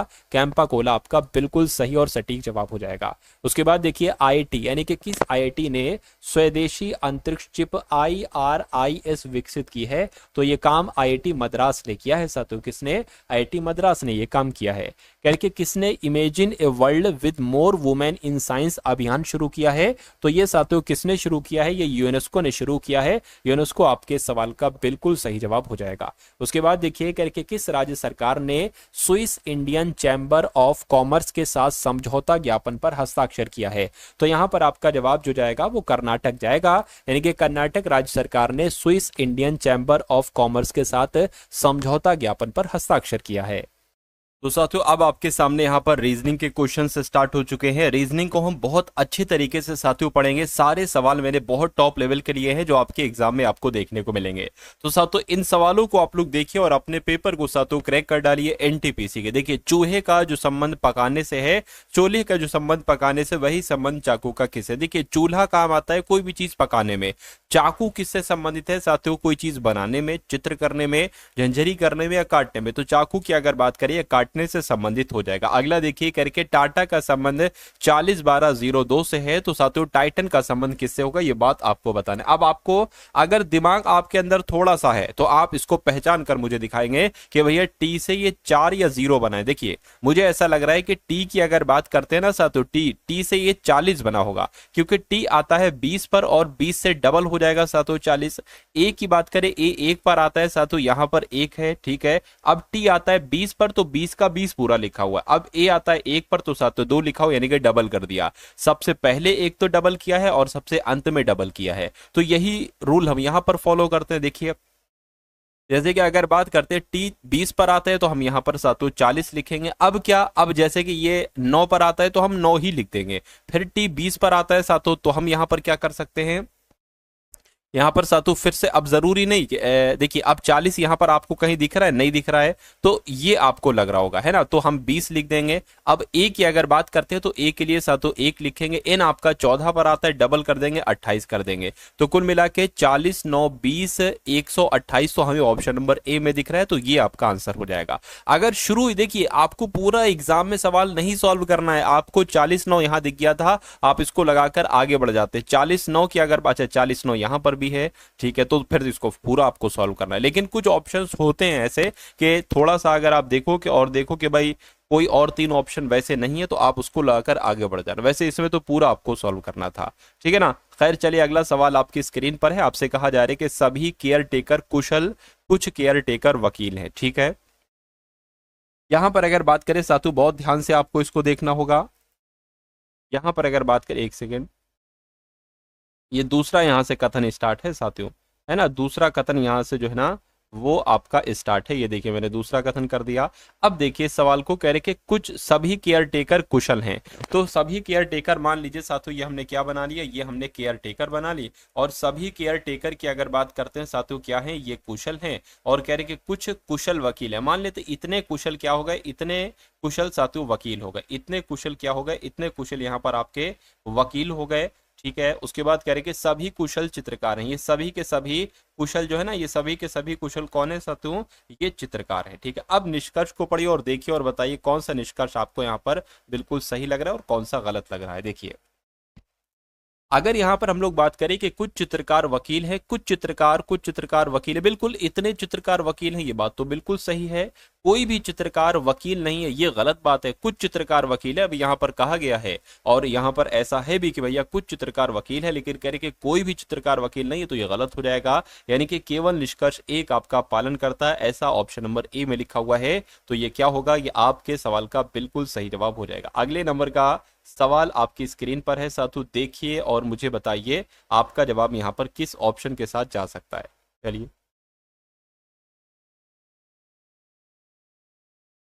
देखिए, तो यहां पर अगर साथियों बात करें हम लोग, यहां पर आपसे क्या क्या कहा जा रहा है देखिए और फटाफट बताइए राइट आंसर क्या होगा। कहा जा रहा है कि दिए गए वेन आरेख में वर्ग नीले नेत्र वालों को दर्शाता है। यानी कि वर्ग की अगर बात करते हैं, ये साथियों नीले नेत्र वालों को दर्शा रहा है। यानी कि वर्ग में जितने भी नंबर हैं 28, 34, 12, 55, ये सब नीले नेत्र वाले हैं, ऐसे मान सकते हैं। त्रिभुज 6 उंगलियों वालों को दर्शा रहा है, यानी कि इसकी अगर बात करते हैं तो ये 6 उंगलियों वालों को दर्शा रहा है ना, 6 उंगलियों वालों को दर्शा रहा है। कह रही कि वृत्त की अगर बात करते हैं तो ये साथियों डिंपल पढ़ने वाले लोगों को दर्शा रहा है। ठीक है, तो ये डिंपल लिख देंगे शॉर्ट में हम लोग। अब सवाल को पढ़िए और साथियों यहाँ पर आप लोग मुझे बताइए कि इस सवाल का जवाब आपका क्या हो सकता है। आपसे यहाँ पर कहा जा रहा है कि जिन लोगों की 6 उंगलियां और नीले नेत्र हैं पर कोई डिंपल नहीं है, यानी कि आंसर आपका इसमें से नहीं होना चाहिए सर्किल में से, यानी कि उनकी संख्या ए है। ठीक है भैया, उनकी संख्या ए है, यानी कि 6 उंगलियों में से भी हो और नीले नेत्र वालों में से भी हो, लेकिन क्या ये इसमें से नहीं होना चाहिए डिंपल। तो मैं कहूंगा 28 एक ऐसा नंबर, और 1104 कौन से ऑप्शन में है साथियों, ऑप्शन नंबर ए वाले में। तो जिनका आंसर यहाँ पर है ऑप्शन नंबर ए के साथ, तो बिल्कुल सही और सटीक हो जाएगा भाई। बहुत बढ़िया, वेरी गुड क्लास। साथियों क्लास को लाइक नहीं किया तो वीडियो को एक बार लाइक कर दीजिए, और कमेंट सेक्शन में साथियों जय हिंद का कमेंट आप लोग एक बार जरूर कर दीजिए। आपका पेपर साथियों जब भी है, अगर आप क्रैक करना चाहते हैं तो एनटीपीसी एग्जाम की इस वीडियो को, जितने भी क्वेश्चंस बाकी हैं इस वीडियो में, इनको देखिएगा और अपनी तैयारी को साथियों तगड़ा कीजिएगा। खैर बात करते हैं, कह के दिए गए संयोजन के सही दर्पण प्रतिबिंब का चयन करिए जब दर्पण को दिखाए गए अनुसार PQ पर रखा जाता है। आप मानिए ये आपका एक दर्पण है PQ, ये आपका एक दर्पण है। अब ये दर्पण में अगर आप देखोगे EGPTBN को कैसे आप ये देख पाओगे, देखिए इसका रूल्स क्या होता है। रूल्स में आपको साथियों बता देता हूं कि जो सबसे अंत में होता है वो सबसे पहले दिखाई देता है, तो N सबसे पहले दिखाई देगा, लेकिन N उल्टा बनेगा भाई साहब। N कुछ इस टाइप से बनेगा, B का मुंह दाईं तरफ है, B का मुंह बाईं तरफ बनेगा दर्पण में, T जैसा है T वैसा ही दिखाई देगा, P का मुंह भी दाईं तरफ है तो बाईं तरफ हो जाएगा, G का मुंह भी साथियों बाईं तरफ हो जाएगा, E का मुंह भी बाईं तरफ हो जाएगा, उल्टे उल्टे बनेंगे। तो ऐसा कौन से ऑप्शन में आपको दिख रहा है, मैं कहूंगा ऐसा तो मुझे ऑप्शन नंबर ए में साथियों दिख रहा है, तो यही आपका बिल्कुल सही और सटीक जवाब हो जाएगा। उसके बाद देखिए अगले नंबर का सवाल है, करके उस पासे का, देखिए ये एक पासा है और ये जो ऑप्शंस में ये भी पासे हैं, डाइज हैं, ये सब बंद पासे हैं और ये खुला पासा है, फर्क कितना है। कह रही कि उस पासे का चयन करिए जिसे निम्नांकित पत्रक यानी कि शीट को रेखाओं पर मोड़ने पर प्राप्त होता है। देखिए आपसे ये पूछा जा रहा है कि अगर हम, है ना, अगर हम इस पासे को बंद करें तो क्या ये ऐसा पासा बन सकता है, या ऐसा बन सकता है, या ऐसा बन सकता है, या ऐसा बन सकता है ना। अब देखिए अगर मैं आपसे ये पूछूं कि भैया क्या ये पासा ही ये है या ये पासा ही ये है, आप इसका चयन कैसे करेंगे। देखिए यहां पर अगर बात करें 5 है, अच्छा 5 का विपरीत पता क्या होगा साथियों, 9 होगा। तो कभी भी 5 के, जिसके ये है, तो 5 का विपरीत जब 9 होगा तो 9, 5 का 5 यहां पर लिखा है, 9 यहां कहीं आना चाहिए इसके पीछे, तो 9 यहां पर नहीं दिखना चाहिए। ठीक है, अब 4 की अगर बात करें, 4 का विपरीत क्या है, 8 है। ठीक है भैया, 4 का विपरीत की अगर बात करते हैं यहां पर साथियों 8 है, नहीं दिख रहा है, कोई दिक्कत नहीं है। ठीक है, 2 की अगर बात करें, 2 का विपरीत 6, तो ये वाला पासा बन सकता है ना। चलिए इसकी बात करते हैं, 4 का विपरीत 8 है, तो 4 का विपरीत 8 है, नहीं दिख रहा है। 5 की बात करें, 5 का विपरीत 9 है, नहीं दिख रहा है। 6 का विपरीत 2 है नहीं दिख रहा है, तो ये वाला पासा भी बन सकता है। इसकी अगर बात करते हैं साथियों हम लोग, 8 का विपरीत क्या है, 8 का विपरीत 4 है नहीं दिख रहा है। 9 का विपरीत क्या है साथियों, 5 है नहीं दिख रहा है। 2 का विपरीत 6 है, ये वाला पासा भी बन सकता है। इसकी अगर बात करते हैं साथियों, अगर हम लोग 8 का विपरीत 2 है ना, 8 का विपरीत 4 है नहीं दिख रहा है। 2 का विपरीत क्या है साथियों, 2 का विपरीत यहाँ पर 6 है नहीं दिख रहा है। 4 का विपरीत क्या है साथियों, अब देखिए 4 का विपरीत 8 है, लेकिन 4 का विपरीत यहाँ पर 8 आपको दिख रहा है साथियों, तो मैं कह सकता हूँ ये वाला पासा नहीं बन सकता है। यानी कि ए बी सी कहीं पर लिखा होना चाहिए साथियों, ए बी सी है ना, ए बी सी कहाँ पर लिखा होना चाहिए, लेकिन यहाँ पर तो नहीं लिखा हुआ है ना। यहाँ पर एक तरीके से अगर बात करते हैं यहाँ पर नहीं लिखा हुआ है, तो मैं कह सकता हूँ साथियों ये हम लोग कर लेंगे, है ना। अब देखिए ए बी सी, तो ये वाला आपका ए बी सी वाले पासे जो है इसकी मदद से बन जाएंगे, लेकिन डी वाला पासा नहीं बनेगा, तो यही आपका आंसर हो जाएगा भाई। बहुत बढ़िया, वेरी गुड क्लास। उसके बाद देखिए साथियों अगला सवाल आपकी स्क्रीन पर है, आपसे कहा क्या जा रहा है, देखिए और बताइए राइट आंसर क्या होगा।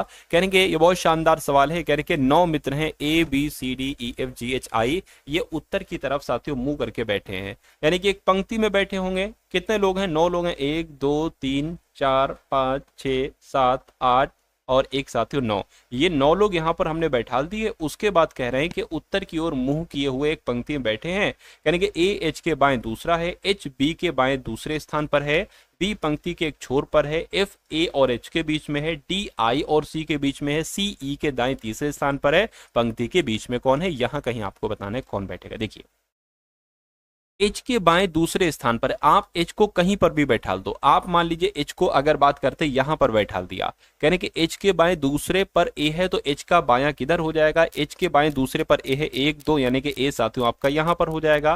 कहने कि एच जो है ना, एच ये बी के बाएं दूसरे स्थान पर है, बी के बाएं दूसरे स्थान पर है, तो मैं कहूंगा बी कहीं यहां पर बनेगा, बी के बाएं दूसरे स्थान पर एच है, ये भी हो गया। कहने कि बी पंक्ति के एक छोर पर है, अच्छा एक छोर पर है, यानी कि हम अगर इसको बात करें, इसको अगर हम मान लीजिए यहां से अगर कट कर दें, है ना। अब देखिए यहां से हमने एक इंसान की जगह कट की, यहां पर एक बढ़ा ली एक इंसान की जगह, तो अब बी अंतिम छोर पर हो जाएगा, बी पंक्ति के एक छोर पर हो जाएगा, हो गया। उसके बाद कहने के ए और एच के बीच में एफ है, तो देखिए ए और एच के बीच में कौन हो जाएगा साथों, एफ हो जाएगा, यानी कि एफ आपका यहां पर आ जाएगा, कोई दिक्कत नहीं। कह के डी जो है ना ये आई सी के बीच में है, डी और आई और सी के बीच में डी है, सी जो है ना ये ई के दाएं तीसरे स्थान पर। अब यहां पर आप थोड़ा सा ध्यान दीजिए, देखिए या एक काम आप ये करा सकते हैं कि जैसे कि 3 लोगों की जगह आपको यहां पर देखने को मिल रही है 1 2 3, है ना, इधर 4 है 1 2 3 4, और इधर सातों एक ही है, इधर कुछ नहीं है ना। तो आप एक काम करिए, ई के दाएं तीसरे स्थान पर साथियों सी है। अगर मान लीजिए हम ई को कहीं पर भी बैठा दें, है ना, तो 1 2 3, यानी कि ई के दाएं तीसरे स्थान पर सी है, तो एक काम करिए इसको यहीं पर बैठा लेगा, ई यहां पर बैठेगा और तीसरे स्थान पर 1 2 3 यहां पर सी बैठेगा, तो मामला बन पाएगा, है ना। इधर तो जगह है नहीं, इधर ही रहा, चलिए कोई दिक्कत नहीं। कह रहे हैं कि आई और सी के बीच में डी है, तो आई और सी, सी ये हो गया, आई ये हो जाएगा, तो आई और सी के बीच में डी हो जाएगा। अब बचा कौन साथियों, एक ही तो बचा है, जी बचा है, तो जी आपका यहां पर आ जाएगा। तो 9 थे, 9 के 9 आपने बैठा दिए। सवाल में पूछा जा रहा है कि पंक्ति के बीच में कौन बैठा है, 1 2 3 4, 4 इधर से कट करिए, 1 2 3 4, 4 इधर से कट कीजिए, बचा कौन साथियों, ए बचा, यानी कि ए पंक्ति के मध्य में बैठा है। तो आंसर चिन्ह का ऑप्शन नंबर ए के साथ है, मैं कहूंगा आंसर आपका बिल्कुल सही और सटीक जवाब हो जाएगा। उसके बाद देखिए साथियों अगले नंबर का सवाल आपकी स्क्रीन पर है, आपसे कहा जा रहा है कि 5 मित्र एक लाइन में उत्तर दिशा की ओर साथियों अभिमुख होकर यहाँ पर क्या है साथियों खड़े हैं, ठीक है, कोई दिक्कत नहीं। उसके बाद साथियों यहाँ पर क्या लिखा है, यानी कि लाइन में दोनों छोरों पर वकील और जज खड़े। तो साथियों 5 मित्र है ना, तो 5 मित्र के लिए साथियों हमने यहाँ पर जगह बना ली। एक सेकंड रुकिए, ये मैंने यहाँ पर क्या किया साथियों, 5 मित्रों के लिए जगह बना ली, है ना, 1 2 3 4 और सातों एक, ये 5 लोग हो गए। अब यहाँ पर कहा गया है कि सभी का मुंह उत्तर की दिशा की तरफ है, यानी कि सभी का मुंह जो है ना साथियों वो इस तरफ है। कहने के लाइन में दोनों छोरों पर वकील और जज खड़े, या हो सकता हो वकील यहाँ पर हो जज यहाँ पर हो ये भी सकता है वकील यहाँ पर हो जज यहाँ पर हो। कहने के वैज्ञानिक ठीक शिक्षक के दाईं ओर पड़ोस में खड़ा है। तो एक काम करिए, सबसे पहले इन्हीं को बना लीजिए, है ना। क्या कहा जा रहा है, कह रहे कि शिक्षक के दाईं ओर, मान लीजिए शिक्षक को आपने यहाँ पर बैठा ला और शिक्षक का दायां क्या हो जाएगा, ये हो जाएगा शिक्षक शिक्षक के दाईं ओर कौन बैठे हैं साथियों, वैज्ञानिक बैठे हैं, ये बात बताई गई है। कह रहे कि फार्मासिस्ट जज के बाईं ओर खड़ा है, ठीक है। शिक्षक ठीक वकील और वैज्ञानिक के बीच में, शिक्षक जो है ना साथियों, कह रहे कि शिक्षक जो है ना, ये एक तरीके से बात करते हैं साथियों, शिक्षक की अगर बात करते हैं, ये वैज्ञानिक और वकील के बीच में खड़ा है तो वकील यहां पर आ जाएगा, है ना। देखिए शिक्षक वकील और वैज्ञानिक के बीच में, ये बात बिल्कुल सही है। अच्छा यहां पर एक बात कही गई थी कि लाइन में दोनों छोरों पर वकील और जज खड़े, तो वकील साहब तो एक छोर पर हो गए, लेकिन साथियों क्या मैं कहूंगा अब इसके इधर को कोई व्यक्ति नहीं होगा, ये अंतिम इधर होगा, है ना। अब इसको हम यहां पर एक बढ़ा लेते हैं, तो कहा जा रहा था कि साथियों वकील एक तरफ है तो एक तरफ कौन होंगे, जज होंगे, यानी कि जज आपके यहां पर आ जाएंगे। अब कितने लोग थे, 5 लोग थे, वकील हो गए, शिक्षक हो गए, वैज्ञानिक हो गए, जज हो गए, बचे कौन साथियों, फार्मासिस्ट बचे, यानी कि फार्मासिस्ट साथियों यहां पर बैठ जाएंगे। तो 5 के 5 आपने बैठा दिए। कह रहे कि बाईं ओर से गणना करने पर वैज्ञानिक किस स्थान पर होगा, 1 2 3 यानी कि तीसरे स्थान पर होगा, इसलिए तीसरा कहां पर लिखा हुआ है, ऑप्शन नंबर सी में लिखा हुआ है। उसके बाद देखिए अगला सवाल है, कह रहे कि नीरज ने एक महिला की तस्वीर की ओर इशारा करते हुए कहा, है ना। मान लीजिए साथियों नीरज कुछ कह रहा है, क्या कह रहा है साथियों, ये महिला की तरफ इशारा करते हुए साथियों कह रहा है, नीरज कह रहा है कि वो मेरे दादाजी के इकलौते पुत्र, देखिए मेरे दादाजी के इकलौते पुत्र यानी कि कौन होंगे, इनके पिताजी होंगे, इनके पिताजी की पुत्री है, यानी कि वो महिला कौन है साथियों, वो महिला साथियों कौन होगी, मैं कहूंगा इनके पिता की पुत्री होगी। तस्वीर में दिखने वाली महिला के साथ नीरज का साथियों क्या संबंध है, भाई भाई ही तो होगा, है ना। तो कुल मिला के ये दोनों एक ही पिता के, ये बेटा है ये बेटी है, तो भाई होगा साथियों। भाई कहां पर लिखा हुआ, ऑप्शन नंबर ए में लिखा हुआ है। उसके बाद देखिए अगला सवाल आपकी स्क्रीन पर है, नंबर सीरीज वाला साथियों सवाल आपकी स्क्रीन पर आ चुका है। देखिए एनटीपीसी में साथियों जिन जिन टॉपिक से क्वेश्चंस पूछे जा रहे हैं, जैसे जैसे क्वेश्चंस पूछे जा रहे हैं वो इस वीडियो में मैं आपको करवाने वाला हूं, इसलिए आप इस वीडियो में बने रहिएगा। और मैथ्स के अभी 1-2 क्वेश्चन के बाद में आपको क्वेश्चंस करवाऊंगा, उनको भी आप लोग जरूर देखकर जाइएगा। नंबर सीरीज को देखिए, 105 हो गया, उसके बाद साथियों 102 यहां पर है, और उसके बाद 96 आएगा, और उसके बाद 87 आया है, और उसके बाद 75, और फिर आपसे पूछा जा रहा है कि अगला नंबर साथियों यहां पर क्या आ सकता है। देखिए 105 से 102 हुआ है, तो मैं कह सकता हूं यहां पर तो 3 घटा है, 3 घटा। 102 से साथियों 96 हुआ है, अब यहां पर साथियों 6 घटा है, कितना घटा है, 6 घटा है। और 96 से 87 हुआ है साथियों 9 घटाया गया है, और फिर 87 से 75 हुआ है, मैं कहूंगा 12 घटाएगा, तो जाहिर सी बात है ये 3 का पहाड़ा चल रहा है, चल रहा है, या 15 घटाया जाएगा। तो 75 में 15 घटाओगे साथियों कितना, 60 आएगा, क्या 60 ऑप्शन में है, बिल्कुल ऑप्शन में, ऑप्शन नंबर ए वाले में है। उसके बाद देखिए साथियों बस अब यहां से आपके सामने मैथ्स के क्वेश्चन स्टार्ट हो चुके हैं, तो इन सारे क्वेश्चंस को बहुत अच्छे तरीके से देखिएगा, सिर्फ लगभग 4 से 5 क्वेश्चन ही मैथ के होंगे। यानी कि एक लंबवृत्तीय शंकु के आधार का क्षेत्रफल कितना है, 7546 सेंटीमीटर है, ठीक है ना। चलिए कोई दिक्कत नहीं है,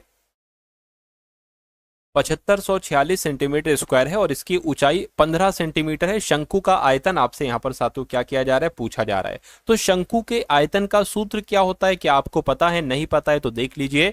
शंकु के आयतन का सूत्र क्या होता है, ये मैं आपको सबसे पहले बता देता हूं, 1/3 पाई आर स्क्वायर एच, ये होता है साथियों शंकु के आयतन का सूत्र।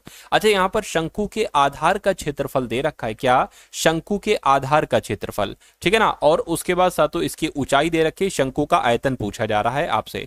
चलिए कोई दिक्कत नहीं, यहां पर अगर बात करें,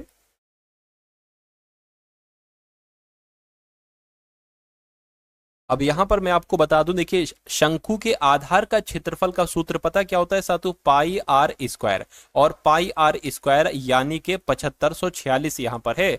शंकु के आधार का क्षेत्रफल होता है पाई आर स्क्वायर, आप देखोगे पाई आर स्क्वायर यहां पर भी है, यानी कि इसकी जगह पर 7546 आ जाएगा, 1/3 7546 आ गया। और ऊंचाई कितनी दे रखी, ऊंचाई आपकी 15 दे रखी, इसको कैलकुलेट कर लीजिए, शंकु का आयतन आपको मालूम पड़ जाएगा। तो 3 से अगर कट करते हैं साथियों इसको, तो 3 दूना 6 हो जाएगा, 3 पंजे 15 हो जाएगी, ये तो 3 से नहीं कटेगा तो रुक जाएगी साथियों, 3 से इसको कट कर लीजिए साथियों, 3 पंजे 15। अब 7546 की साथियों गुणा करा लीजिए, किससे, 5 से करा लीजिए, 5 छंग आपका 30 हो जाएगा, 5 चौक 20 और 23 हो जाएगा, 5 पंजे 25 और 27 हो जाएगा, 5 सत्ते 35 हो जाएगा, और 2 कितना हो जाएगा, है ना, 37 हो जाएगा। तो मैं कह सकता हूं कितने, 37,730 आपका जवाब आएगा, जो कि शंकु का आयतन हो जाएगा। और जहां पर ऑप्शन नंबर डी के साथ है, मैं कहूंगा आंसर आपका बिल्कुल करेक्ट हो जाएगा भाई, बहुत बढ़िया। Very good class. उसके बाद देखिए अगला सवाल आपकी स्क्रीन पर है, आपसे क्या पूछा जा रहा है देखिए और बताइए सही जवाब आपका क्या होगा। चलिए, आपसे कह रहे हैं कि रीता ने सोने का 15 ग्राम एक आभूषण 71,820 रुपए में खरीदा, जिसमें, बहुत ध्यान से देखिएगा इस सवाल को, अच्छे लेवल का है, कह रहे कि जिसमें 12% जीएसटी है और गहना बनाने का प्रभार भी शामिल है।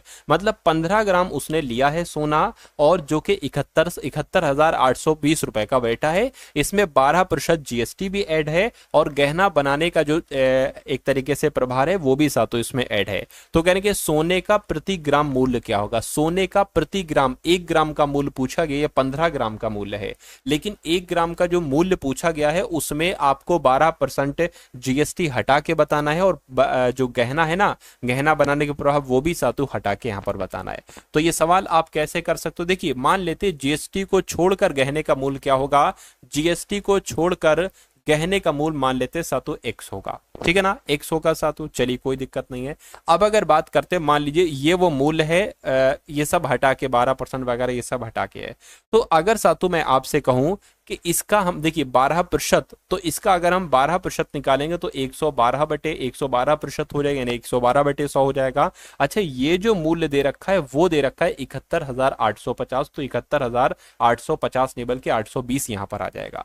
तो अब यहां से आपको एक्स का मान निकल आएगा, जो कि सातु क्या होगा, जो कि सोने का मूल्य हो जाएगा, आभूषण का मूल्य हो जाएगा, जिसमें 12% जीएसटी वगैरह कुछ ऐड नहीं होगी। तो सबसे पहले आप यही काम कर लीजिए, x बराबर 71,820 गुणा 100 हो जाएगा और बटे 100 यहाँ पर 12 हो जाएगा। ये बात क्लियर है, कहिए बिल्कुल क्लियर है। अब देखिए यहाँ पर, उसके बाद इसको अगर कट करेंगे साथों 2 से कट करेंगे, है ना, 2 से अगर कट करें तो 2 पंजे आपका कितना हो जाएगा, 10 हो जाएगा, और 2 छंग आपका 12 हो जाएगा। इसको अगर कट करेंगे तो यहाँ पर 50 आ जाएगा, और ये जैसा है वैसा ही रहेगा साथों, 71,820 रहेगा। फिर से अगर कट करेंगे तो ये कितना आ जाएगा, 2 से कट करेंगे ना, तो 2 दूना 4, 2 अट्ठे 16 हो जाएगा। इसको अगर कट करोगे 50 को तो 25 आ जाएगा, और 71,820 यहाँ पर हो जाएगा।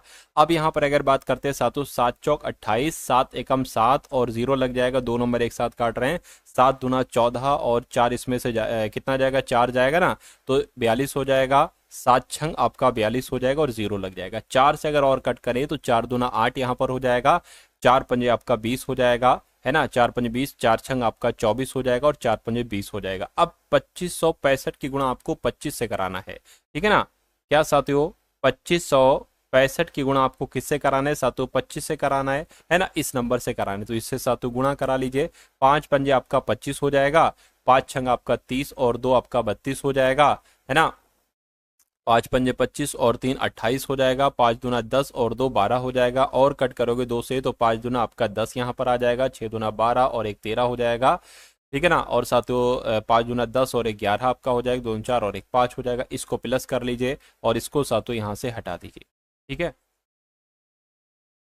उसके बाद अगर बात करते हैं, 5 आ जाएगा, 2 आ जाएगा, 11 आ जाएगा, 4 आ जाएगा, 6 आ जाएगा, यानी कि 64,125 आया है। तो अब यहाँ पर आप थोड़ा सा समझने की कोशिश आप लोग कीजिए। कह रहे कि फिर से देखिए मैं आपको बता देता हूँ, कह रहे कि रीता ने सोने का 15 ग्राम एक आभूषण 71,820 में खरीदा, है ना, जब इसमें 12% जीएसटी वगैरह भी सब कुछ ऐड है। तो सोने का प्रति ग्राम मूल्य बताइए, मूल्य बताना है आपको, इसमें 12% जीएसटी ऐड नहीं होना चाहिए। तो हमने यहाँ पर मान लिया कि एक्स वो मूल्य है ना, जो कि 12% हट कर है। लेकिन अगर हम इसका 112% निकालते हैं तो साथियों फिर ये वाला वैल्यू निकल आएगी 71,820, जो कि ये है। इसको कैलकुलेट करके हमने एक्स की वैल्यू यहां पर साथियों निकाल ली है, यानी कि अब ये सोने का 15 ग्राम सोने का मूल्य है, लेकिन 12% जीएसटी इसमें ऐड नहीं है, ठीक है ना। तो सातु हमें 1 ग्राम इसका पता लगाना है, तो 15 से सातु इसकी भाग कर दीजिए, आपको पता चल जाएगा। तो 3 पंजे 15 हो जाएगा, और 3 से कट करेंगे, 3 दूना 6 हो जाएगा, 3 कम 3 हो जाएगा, 3 तिया 9 हो जाएगा, 3 7 21, 3 पंजे 15 हो जाएगा। 5 से कट करेंगे सातु तो 5 चौक आपका 20 हो जाएगा, 5 दूना 10 हो जाएगा, 5 सत्ते 35 हो जाएगा, 5 पंजे 25 हो जाएगा, 4275 आपका आंसर आएगा। और 4275 कौन से ऑप्शन में है साथियों, ऑप्शन नंबर डी वाले में है भाई। उसके बाद देखिए सातु कहा जा रहा है कि 8500 5 को P Q R के बीच उनके हिस्सों के अनुसार बांटना है। कैसे? 1:1/3 अनुपात 1:3/4 अनुपात 2:1/6 के अनुपात बांटना, और फिर आपको निकालना है P और R का हिस्सा निकालना, उनके बीच अंतर निकाल देंगे। तो साथियों अगर यहाँ पर हम लोग बात करते हैं P Q और R की, इनका हिस्सा क्या क्या है? P का हिस्सा है साथियों 1:1/3 और Q का हिस्सा साथियों कितना है? 1:3/4। और अगर बात करते हैं साथियों R का हिस्सा कितना है? 2:1/6 यहाँ पर है। अब इसको थोड़ा सा सही तरीके से आप कैसे लिख सकते हैं साथियों, यहाँ पर मैं आपको बता देता हूँ। देखिए 3 एकम 3, 3 और 1 4, 4/3 यहाँ पर आ जाएगा, ठीक है। उसके बाद साथियों 3 4 एकम 4, 4 3 कितना हो जाएगा? 7, 7 यहाँ पर 4 आ जाएगा। चलिए कोई दिक्कत नहीं, ये भी बात साथियों क्लियर। 4/3 और 7/4 और ये 6 दूना 12, 1 13, 13/6 आ जाएगा। अब इसको आप पता साथियों कैसे करेंगे? देखिए आप इसको ऐसे करेंगे P अनुपात Q अनुपात R, जैसे कि इस टाइप से नहीं होता 1:2:3, इस टाइप से साथियों। तो इसके लिए क्या करेंगे? नीचे वाले नंबर का एलसीएम आपको निकालना होगा, जैसे कि 3 का, 4 का और 6 का, है ना। चलिए 2 से कट करते 3 नहीं कट होगा, 2 दूना 4, 2 3 6 हो जाएगा। 2 से कट करते हैं 3 नहीं कटेगा, 3 नहीं कटेगा, 2 कट जाएगा। 3 से कटेंगे सारे साथियों कट जाएंगे, तो 2 दूना 4, 4 तियां 12 हो जाएगा। यानी कि साथियों अगर बात करते हैं इन सब में 12 की गुणा हो जाएगी। ये देखिए 12 12 और साथियों यहाँ पर 12। अब इसको मैं हटा देता हूँ, जगह की मुझे जरूरत पड़ेगी, इसको मैंने यहाँ पर हटा दिया। चलिए अब जरा इसको कैलकुलेट कर देखिए, 3 एकम 3, 3 चौक 12, 4 चौक कितना हो जाएगा साथियों? 16 हो जाएगा, तो यहाँ पर 16 आ गया। 4 एकम में 4 तियां 12, 3 सत्ते कितना हो जाएगा? 21 हो जाएगा। 6 दूना 12, 13 दूना 26 हो जाएगा। ये आपका निकलेगा P अनुपात Q अनुपात R। तो अब आपसे कहा जा रहा है टोटल राशि कितनी थी साथियों? 8505 की राशि थी। अब P का हिस्सा निकालिए। P का हिस्सा कितना है साथियों? 16 है। और नीचे टोटल, अब इनका योग करिए जरा, टोटल योग कितना आएगा? देखिए 6 और 1 7, 6 6 12 और 1 13, यानी कि 13 का 3 लग जाएगा और हासिल का 1 लग जाएगा, ये 6, यानी कि 63 साथियों यहाँ पर आपका जो है ना वो साथियों आ जाएगा। ये किसका हिस्सा निकलेगा? ये P का हिस्सा निकलेगा। अब अगर बात करते हैं साथियों 8505 गुणा R का हिस्सा आपको निकालना है। देखिए R का, P का, R का हिस्सा कितना है? 26 है, तो 26 नीचे आ जाएगा और नीचे आपका 63 आ जाएगा। तो इसको आपको साथियों क्या कराना है? कैलकुलेट कराना है। चलिए तो इसको मैं चेक कर लेता हूं साथियों। देखिए अगर हम 3 से, अगर इसको 3 दूना 6, 3 एकम 3, 3 से कट कराएं तो 3 दूना 6 हो जाएगा, है ना। 3 सत्ते 21, 3 अट्ठे आपका 24 हो जाएगा और 7 3 अट्ठे आपका कितना? 24 हो जाएगा। 3 तियां 9 हो जाएगा, 3 तियां 9 हो जाएगा, 3 पंजे 15 हो जाएगा और ये नीचे क्या आ जाएगा? 21, 3 दूना 6, 3 एकम 3। इतनी बात क्लियर है। 7 से क्या कट होगा? हो जाएगा 7 तियां 21, 7 चौक 28, 0 7 पंजे 35। 3 से क्या कट होगा? बिल्कुल होगा, 3 एकम 3, 3 तियां 9, 3 पंजे 15, यानी कि 135 आया। तो इसको भी कट करके साथियों 135 आ जाएगा, है ना। तो सबसे पहले P का अगर मान आपको निकालना है तो 16 गुणा 135 करिए, और अगर बस साथियों आपको R का मान निकालना है तो 26 गुणा 135 करिए। तो मैं कैलकुलेटर का इस्तेमाल करा लेता हूं, है ना। यहाँ पर जगह भी थोड़ी सी कम है और जल्दी भी हो जाएगा काम। कहने के 16 गुणा 135 जो निकलेगा वो 2100 कितना निकलेगा साथियों? 2160 निकलेगा। और 135 की गुणा 26 से अगर साथियों यहाँ पर हम लोग करते 3500 कितना निकलेगा? 3510 निकलेगा। तो ये है P, ये है R, दोनों का अंतर पूछा था, दोनों का अंतर साथियों निकाल दीजिए। 3510 में से 2160 अगर हम घटाते हैं तो 1350 आता है। 1350 के ऑप्शन में है, मैं कहूंगा बिल्कुल ऑप्शन में है, ऑप्शन नंबर सी वाले में है। तो जिनका आंसर ऑप्शन नंबर सी के साथ है तो बिल्कुल सही है साथियों। ये आप एक बार और सवाल को चेक करने की कोशिश कीजिएगा, है ना, और अच्छे तरीके से आपकी सवाल समझ में आ जाएगा। चलिए उसके बाद देखिए अगले नंबर का सवाल साथियों आपकी स्क्रीन पर है। इस सवाल को देखिए और बताइए राइट आंसर क्या होगा। मैं इसको लिख देता हूं यहाँ पर सही तरीके से। 1/4 है और साथियों भाग है, 1/4 भाग है और